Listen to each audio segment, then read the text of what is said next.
Bab 908. Wira tidak sedang menyanjung Taufik, dia benar-benar berpikir demikian. Dia mengetahui kemampuan Taufik dengan baik.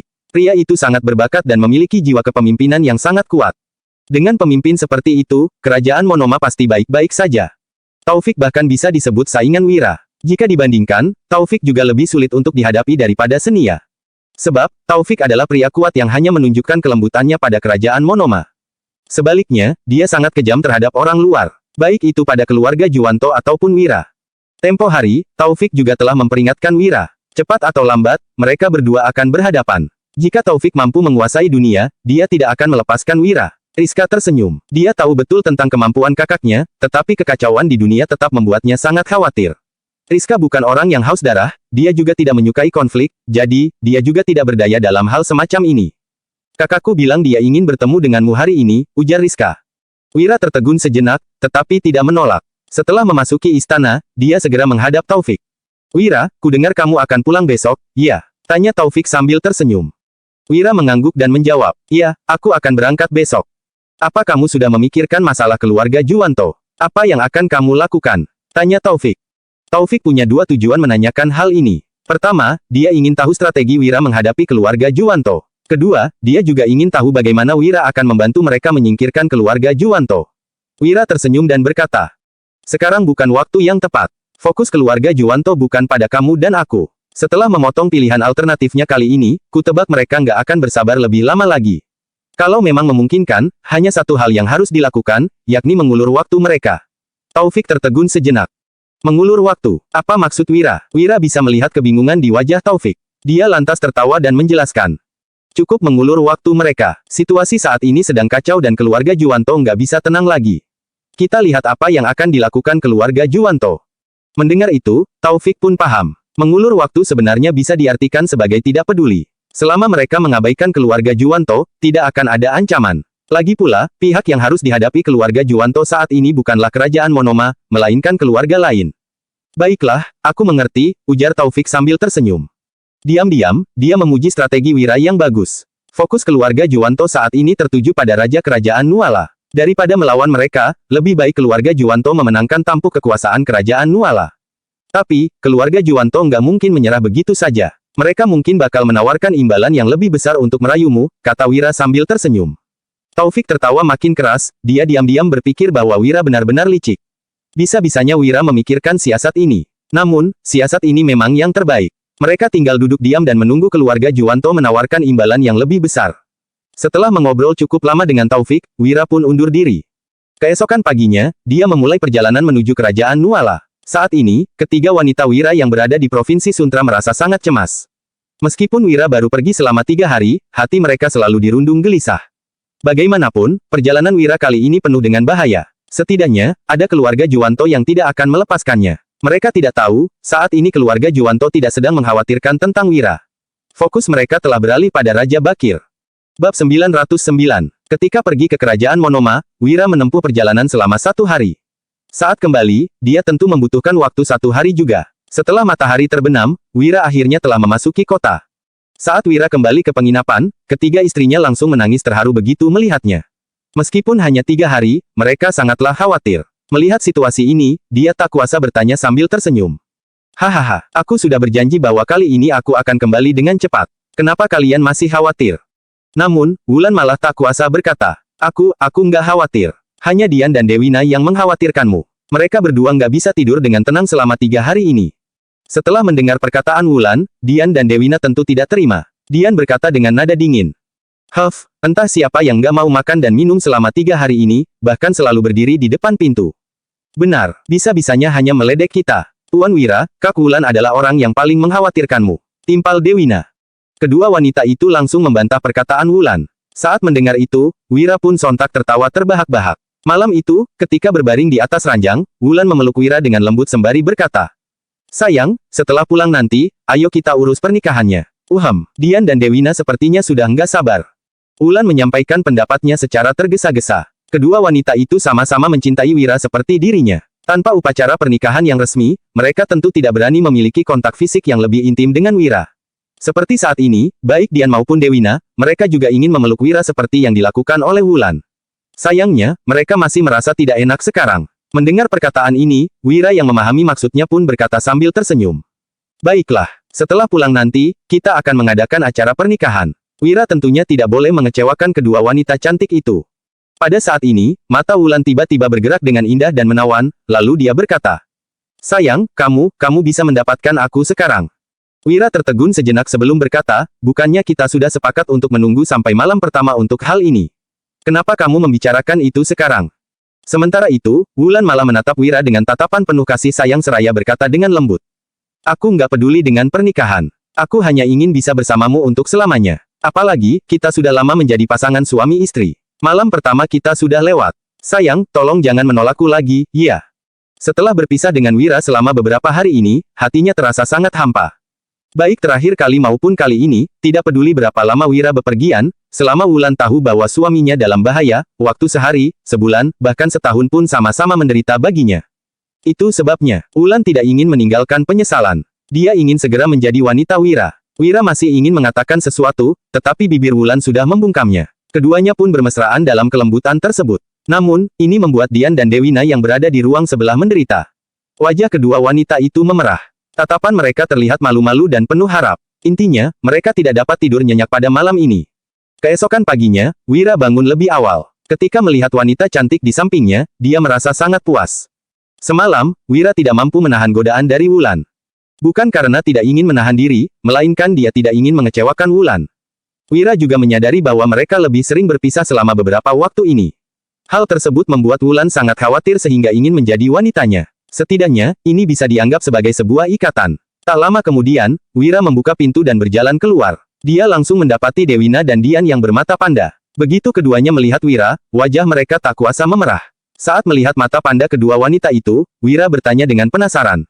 "Kenapa, apa kalian berdua nggak tidur dengan nyenyak?" "Huff. Malam tadi begitu berisik, bagaimana kami bisa tidur?" tanya Dewina dengan kesal. Bab 910. Setelah mendengar perkataan itu, Wira baru memahaminya. Ternyata isolasi suara pada zaman ini sangat buruk. Aksinya semalam memang lumayan berisik. Hahaha, Wira sontak tertawa. Pada saat ini, Wulan juga sudah bangun. Ketika melihat kedua wanita itu, dia pun merasa tidak enak. Pagi ini, suasana ketika mereka menyantap sarapan terasa agak canggung. Setelah sarapan, Wira langsung pergi ke Provinsi Suntra. Tokonya sudah diatur dengan baik. Pada saat yang sama, setelah tekanan dari keluarga Juwanto berkurang, baik gula kristal maupun gelas kristal, kini sangat disukai oleh banyak pedagang. Hanya saja, untuk membangun jalur perdagangan yang sebenarnya masih agak sulit. Yang paling dikhawatirkan oleh Wira adalah bandit di sepanjang perjalanan. Sembari berpikir demikian, Wira pun menarik nafas dalam-dalam dan memanggil Danu, lalu memerintahkan. "Danu, coba cari tahu, kalau para bandit dan perampok dalam Provinsi Suntra ingin membuka jalur perdagangan, kita tentu harus bekerja sama dengan mereka." Usai mendengar ini, Danu langsung mengangguk. Tanpa berkomentar apapun, dia langsung pergi begitu saja. Saat ketiga wanita melihat adegan ini, mereka juga tidak berkata apapun. Mereka paham bahwa perjalanan ini pasti akan penuh dengan kesulitan. Jadi, untuk memastikan keamanan, mereka harus memberi keuntungan kepada para bandit dan perampok.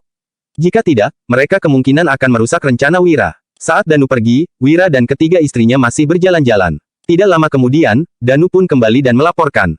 "Kak Wira, aku sudah menyelidiki tentang Provinsi Suntra. Bandit di sini, benar-benar kacau. Ada markas bandit di mana-mana." Begitu mendengar kata-kata ini, Wira pun tertegun sejenak dan bertanya dengan heran. "Di mana-mana?" Setelah memikirkannya lagi, mungkin memang seperti itu. Tanpa adanya keluarga besar yang mengendalikan wilayah ini, situasinya tentu akan lebih kacau daripada tempat lain. Danu pun bertanya. "Iya, tapi aku sudah menyelidikinya. Geng-geng ini biasanya nggak berhubungan satu sama lain. Wilayah yang kita lewati ini adalah wilayah dari geng Bambang, jadi.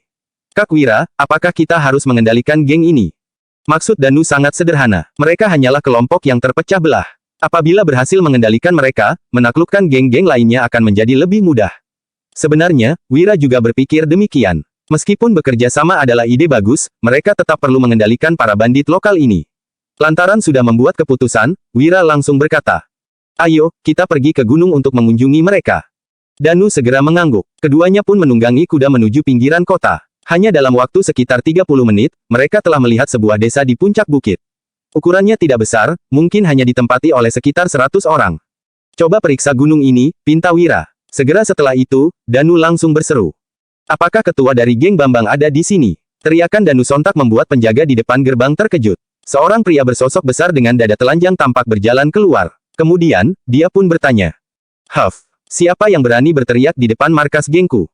Melihat sosok itu keluar, Danu tampak mengedipkan mata, lalu memeriksa dengan saksama sebelum berkata. Kak, orang ini adalah ketua dari geng Bambang, namanya Bambang. Mendengar ini, Wira tak kuasa menahan tawa sembari berkata.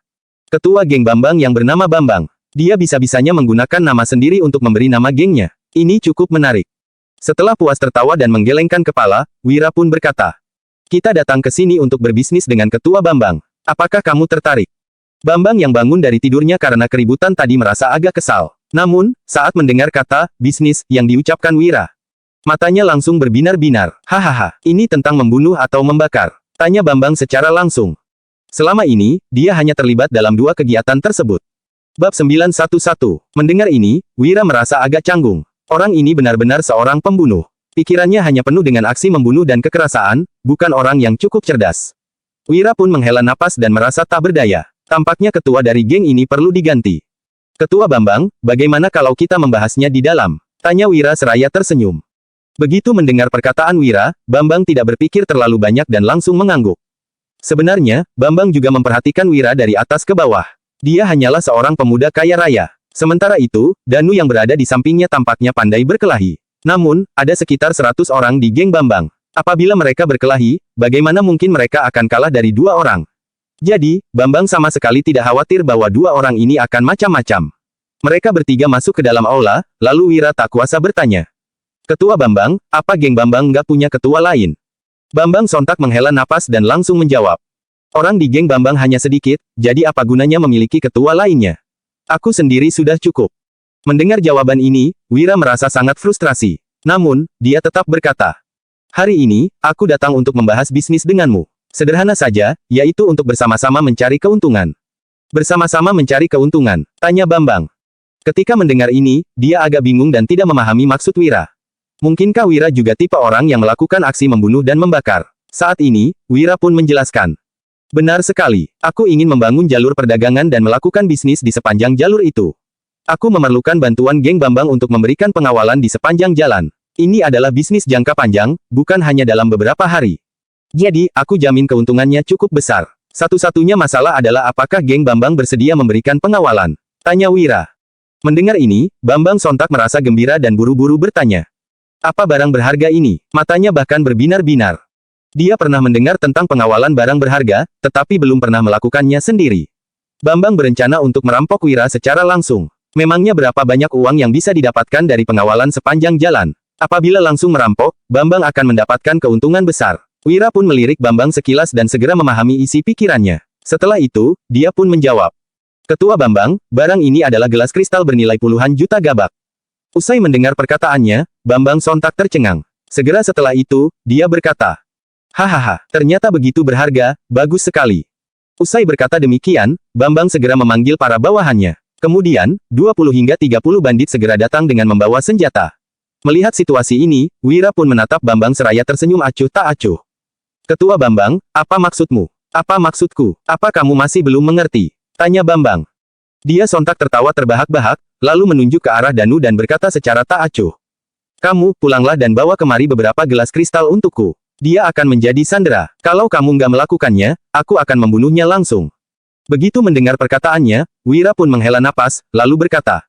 Ketua Bambang, aku datang untuk berbisnis denganmu, tapi kamu malah ingin membunuhku. Itu sama saja dengan menghancurkan masa depanmu sendiri.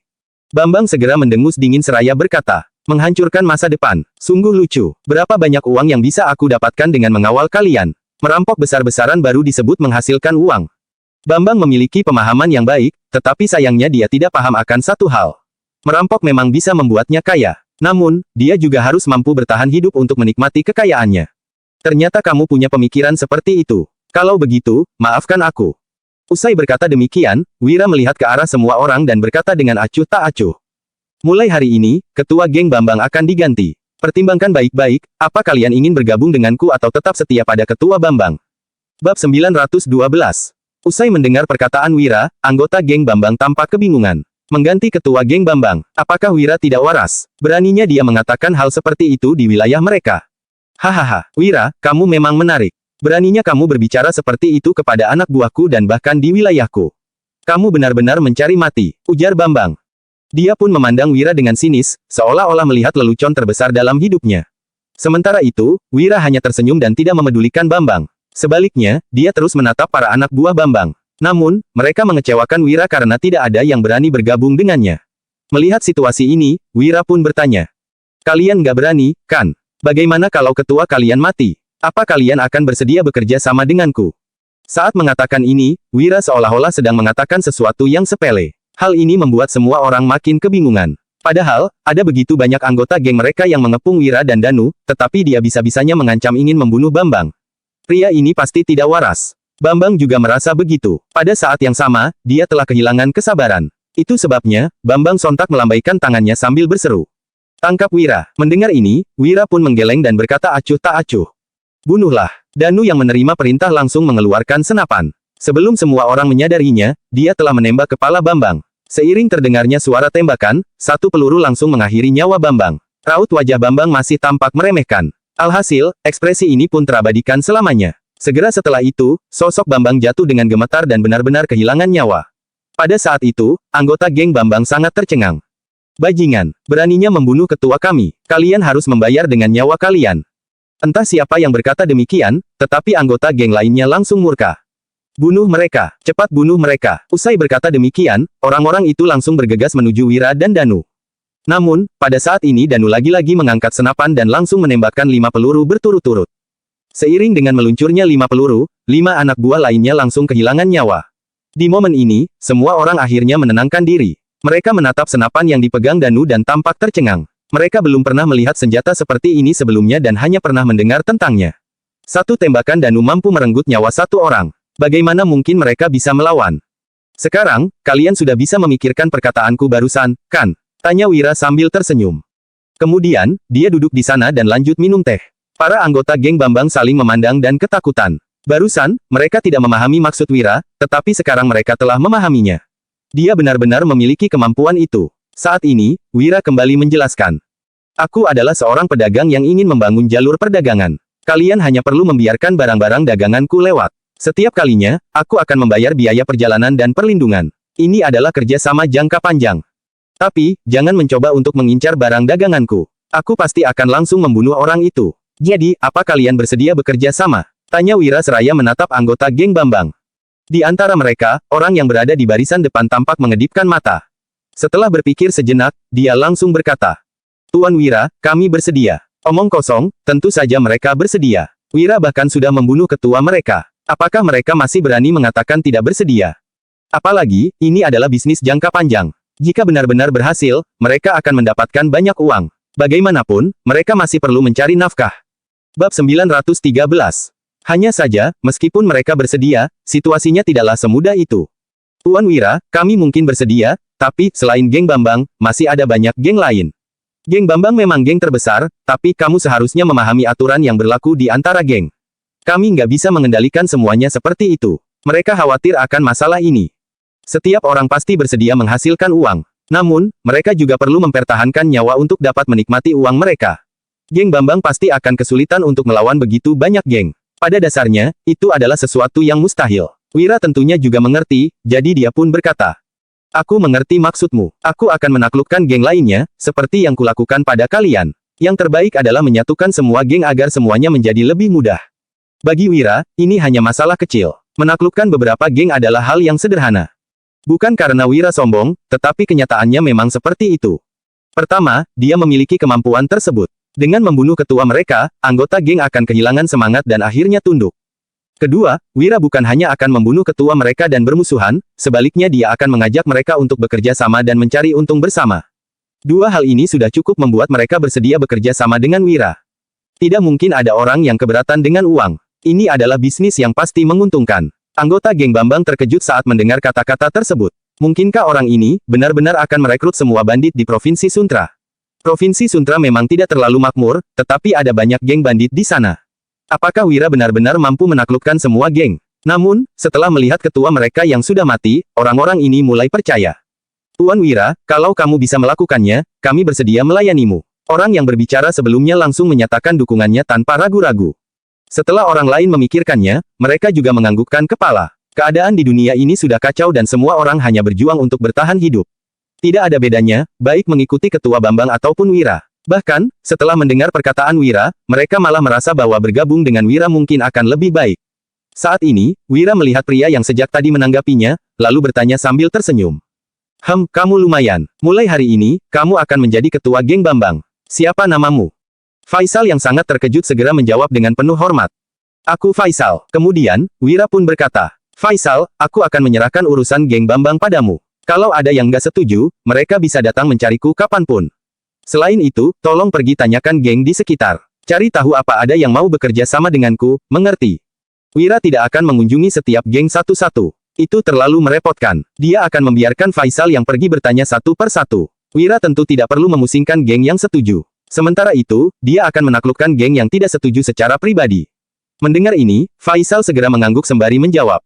Baik, Tuan Wira, aku akan segera mengurusnya. Usai mengatakan itu, Faisal pun pergi dengan orang-orangnya untuk menyusun rencana.